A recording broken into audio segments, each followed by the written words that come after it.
Johnson & Johnson announced Monday it's temporarily paused trials for a COVID-19 vaccine after a participant in the study fell ill for unknown reasons. The news delays one of the highest-profile efforts to contain the global pandemic, and it's another major setback for the COVID-19 vaccine race after AstraZeneca paused late-stage trials of its vaccine candidate last month, also due to unexplained illness in a trial participant. Johnson & Johnson said in a statement that their participant's illness is being reviewed and evaluated by an independent monitoring board, as well as the company's clinical and safety physicians. The company said that the current study pause in giving doses of the vaccine was different from a regulatory hold required by health authorities. It added that such pauses are normal in big trials, which can include tens of thousands of people. J&J had kicked off its final 60,000-person trial just last month, the results of which were expected by the end of this year or early 2021. Johnson & Johnson declined to elaborate on the participant's illness due to privacy concerns, but the company says that some participants in studies get placebos, and it can be unclear whether a person suffering a serious illness in a clinical trial received a placebo or the treatment.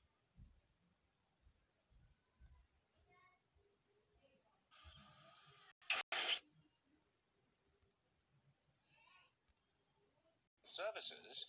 That's extraordinary that should appear in the New York Times. High praise for the warp speed effort, but I notice they don't give any credit whatsoever to the president. I wasn't expecting them to do that, but I'm surprised that the article appeared in the first place. What do you make of it, sir?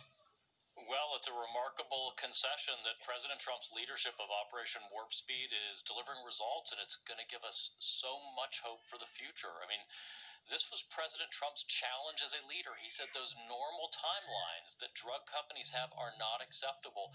Put the whole financial power of the U.S. government behind it, bring the logistics and operations and Defense Production Act powers of the U.S. government behind it, speed things up while not cutting any corners on safety and efficacy. And as a result, even the New York Times is saying we're moving with remarkable efficiency and that it's going to give us great hope for the future as we think about the months and year ahead.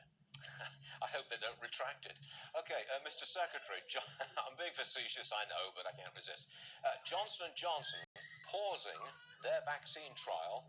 One participant got sick with an unexpected illness. How will this affect the president's vaccine timeline overall?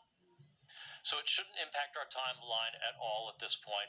What we see with these trials like Johnson & Johnson's is they're being scrupulously careful, looking out for patient safety. As I said, we're not going to cut any corners, and I think those who have concerns about vaccines generally should be reassured actually by this. This shows that the system is working. Single case of a possible adverse event, and they stopped the trial. They checked to see was that patient on the vaccine or a placebo.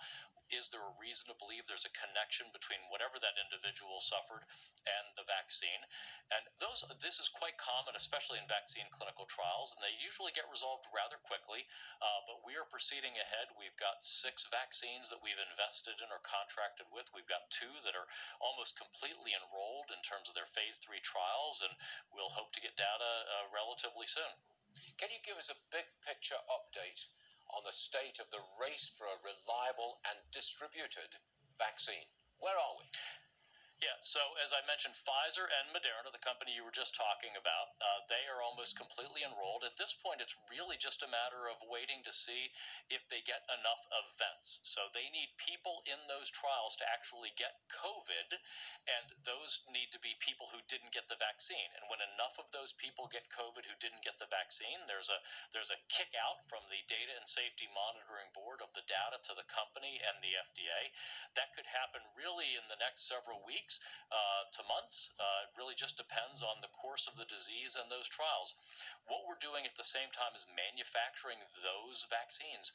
All 6 of the manufacturers, we are making vaccine as we speak, millions of doses, and we expect by the end of this year to have close to 100 million doses of FDA-approved vaccine, enough to make sure we vaccinate those most vulnerable. By the end of January, the ability to vaccinate all of our seniors, our healthcare providers, and frontline emergency workers, and enough for every American by the end of March to early April. End of March to early April, enough for everyone. Now, would that be a fully tested and reliable vaccine?